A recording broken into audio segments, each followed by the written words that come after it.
Okay, so far we have covered Gibbs free energy. We've taken a look at the change in Gibbs free energy and its relationship to the change in enthalpy as well as the change in entropy. We've also looked at delta G naught, which is our standard free energy change. And we have looked at the approach to calculating this through tabulated thermodynamic data.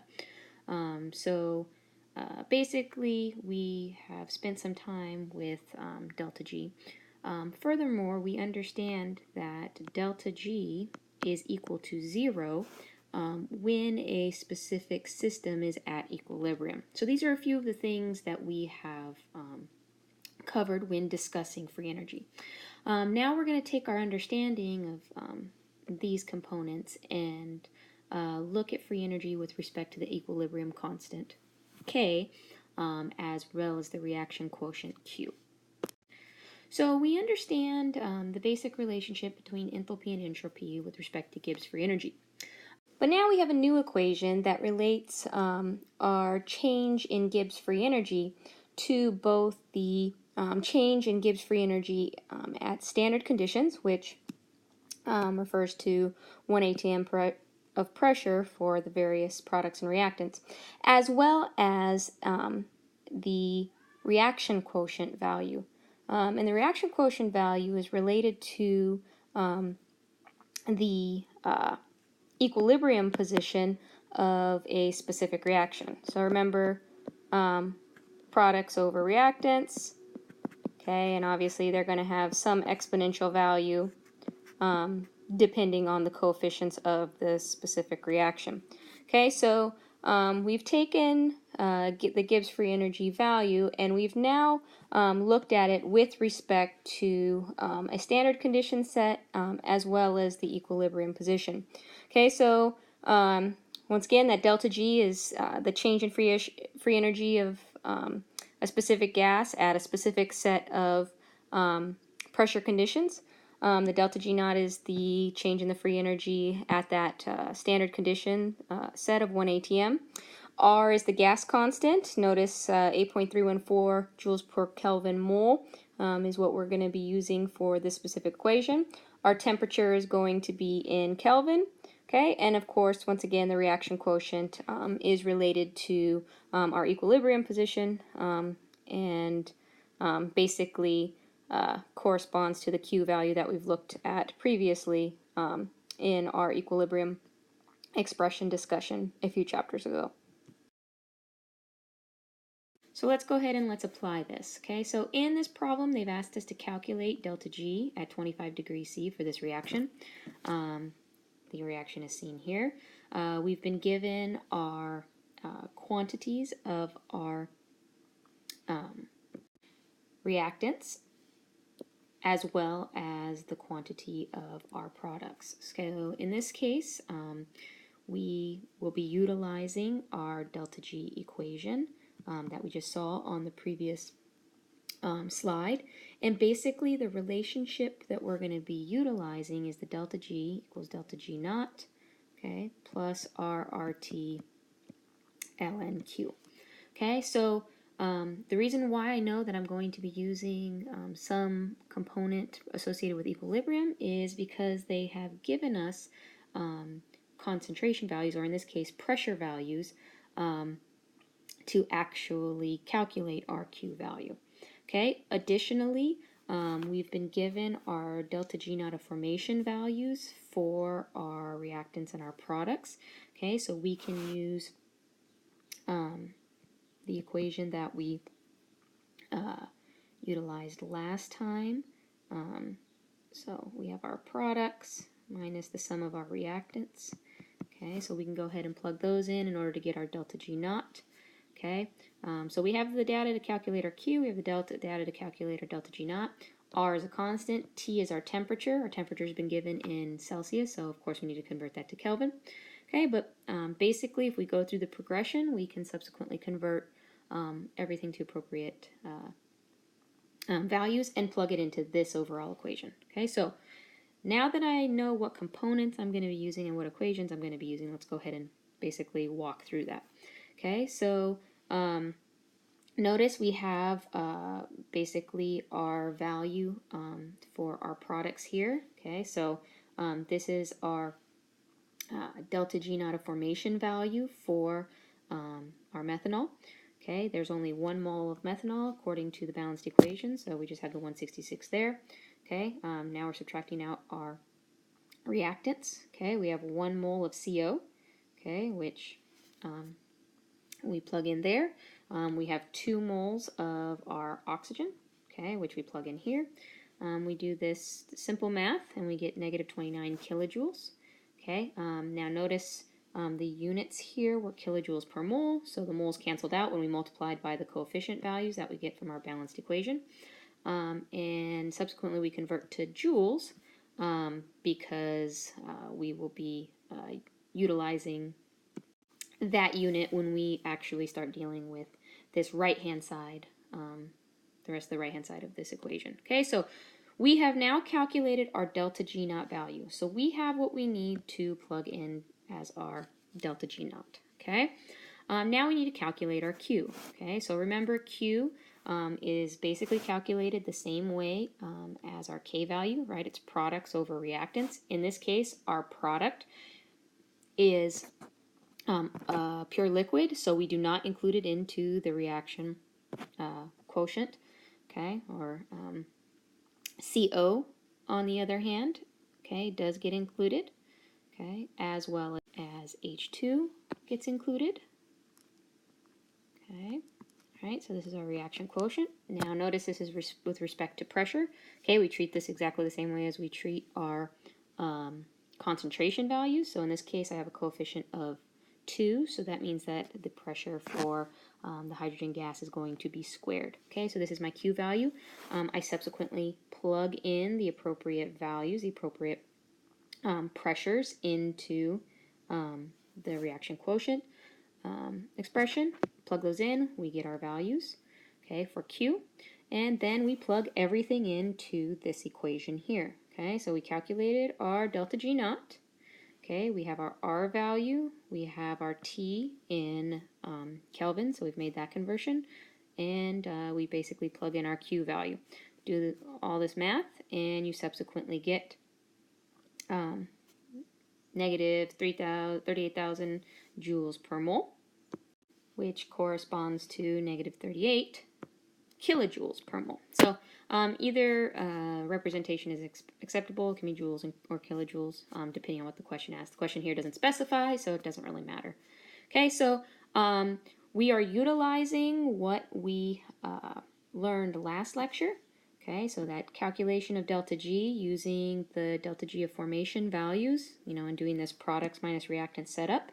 Okay, and obviously we're using data or information we learned in the equilibrium chapter in order to do this relationship. Okay, so something else I would like you guys to notice is that the values for delta G and the values for delta G naught are different from one another. Okay, so notice that the delta G naught is a smaller or rather less negative value than the delta G value.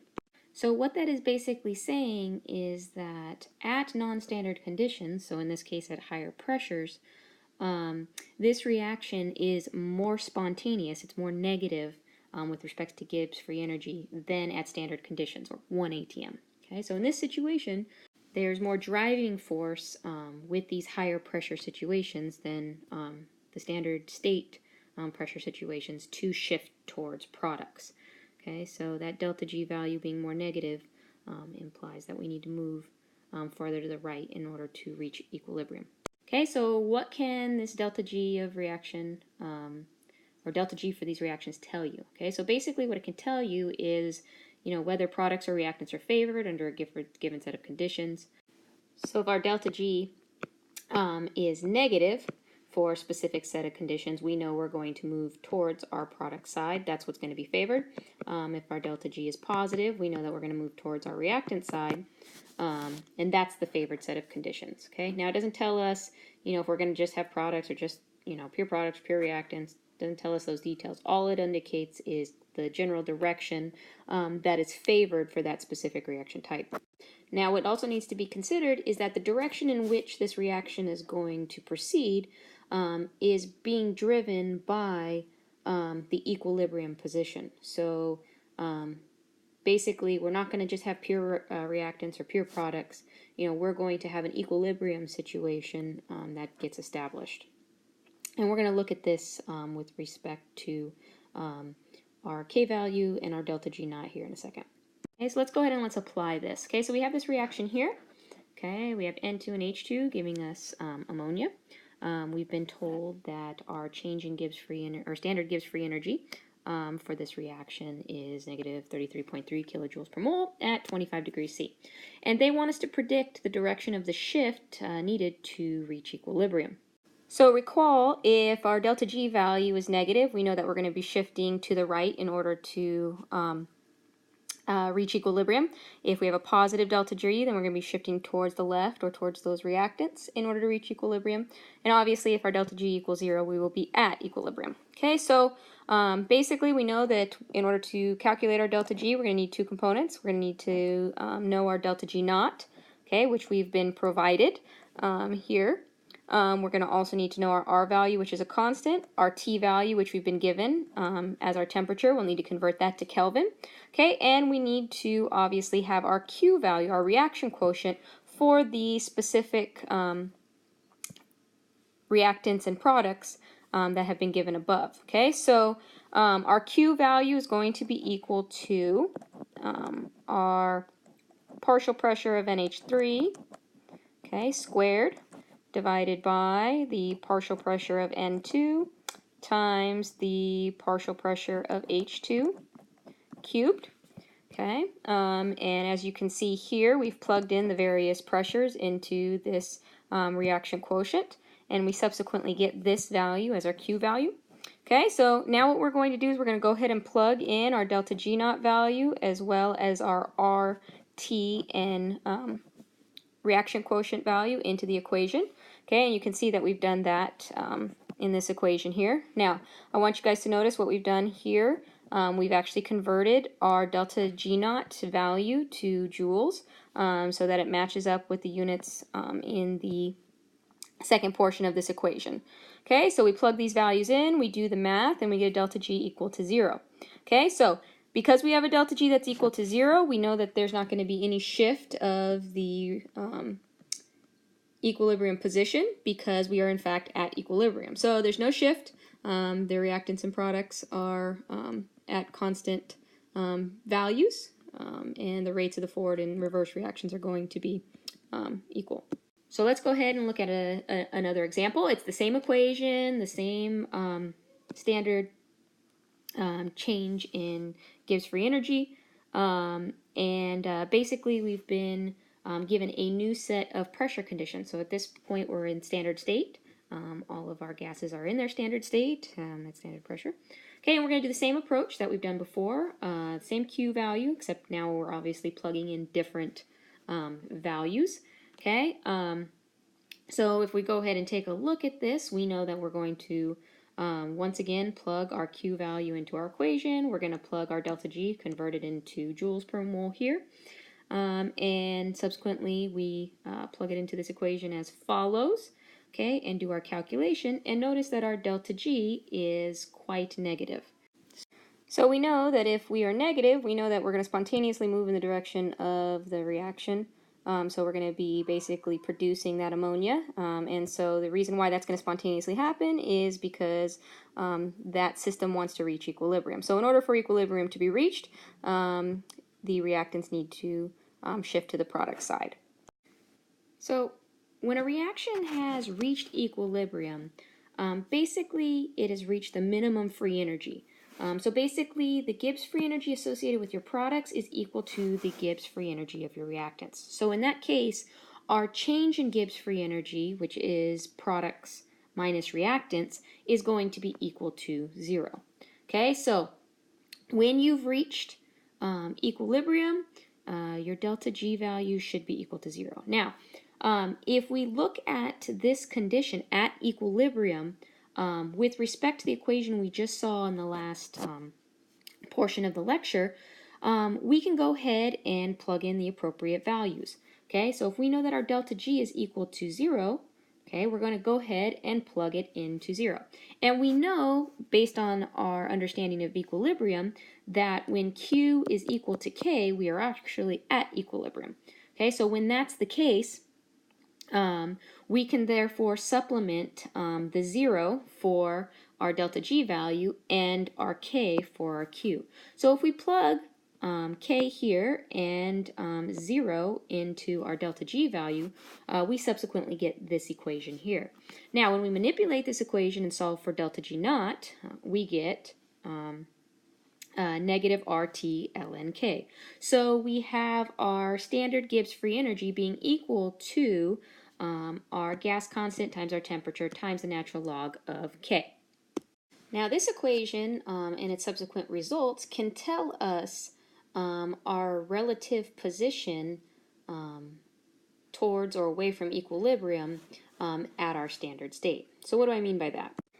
This setup is actually able to tell us whether or not being in standard state gives us a system that is at equilibrium. So what do I mean by that? Okay, well, if your delta G naught is equal to 0, so basically what that's saying is that your system, okay, your Gibbs free energy of your system at standard conditions, so 1 atm, or 1 molar if you were looking at it with respect to concentration, okay, if that system has pressure values that are in standard state, if you plug in those values and get a K equal to 1, you will subsequently get a delta G equal to 0. Okay, so in that situation, when you are in standard state conditions, you would be at equilibrium.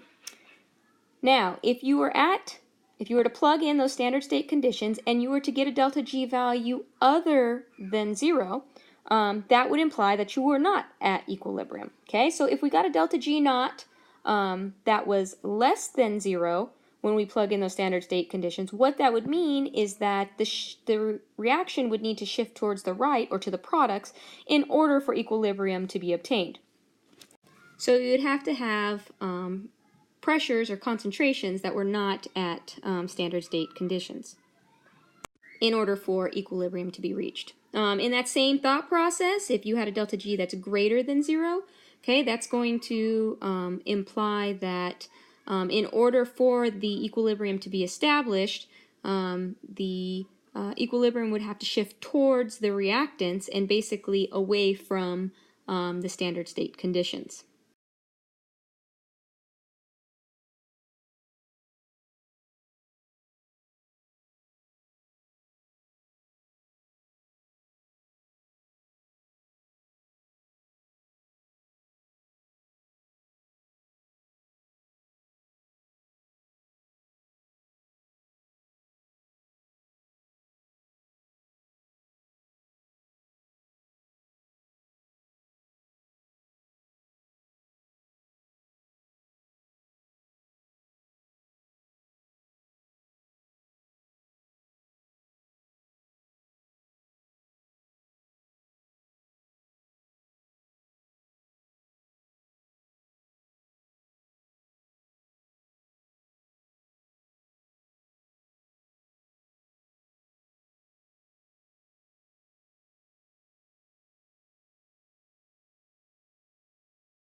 So this problem has asked us to calculate the K value for the reaction that's seen above at 25 degrees C, and we've been provided with some data. So we've been given our standard enthalpy of formation values as well as our standard entropy values for each of our reactants and products. Okay, so we know that in order to calculate K, we're going to actually utilize the equation we just talked about in the last slide. Which looks like the following. So in order to calculate this, we need to actually get our delta G value. So in order to get our delta G naught value, we must calculate delta G from our delta H and delta S naught values. Okay, so we're going to be utilizing this equation, that we've seen in the past here. We need to get our delta H value, our delta S value. We know our temperature. We've been given that. We need to convert it to Kelvin though. And basically, we can then take the delta G naught that we calculate there and plug it into this equation here in order to subsequently calculate K. Okay, so for our delta H naught and our delta S naught, we're going to use the basic products minus reactants equations that we've done in the past. Okay, so when we do those calculations, obviously we take into account the coefficients that are in front of our reactants and products. We utilize our component formation values for both our enthalpy as well as our entropic values in their standard states. Okay, and we subsequently get these values for our delta H as well as for our delta S. Okay, notice the units. We want to make sure that we're paying attention to those before we plug them into this equation. Okay, so in this case, we've decided to go with joules, once again, because we're dealing with that R constant. Okay, so we plug in our delta S and our delta H in joules. Okay, and that subsequently gives us a delta G value of the following. Okay, so we've done these calculations before, so if there's any questions about them, obviously you guys can ask. But this is how we get to our delta G value. Our delta G naught value now is going to let us utilize this equation in order to calculate K. So really what we end up with here is basically the manipulation of this equation to solve for K. So in order to get K all by itself, what we're going to first do is obviously divide out the negative RT to get ln K all by itself. Okay, so what that ends up giving us is delta G naught, negative delta G naught over RT is equal to ln K. Okay, and then to get K all by itself, we're going to take the E value of both sides. So E to the negative delta G naught over RT is equal to K.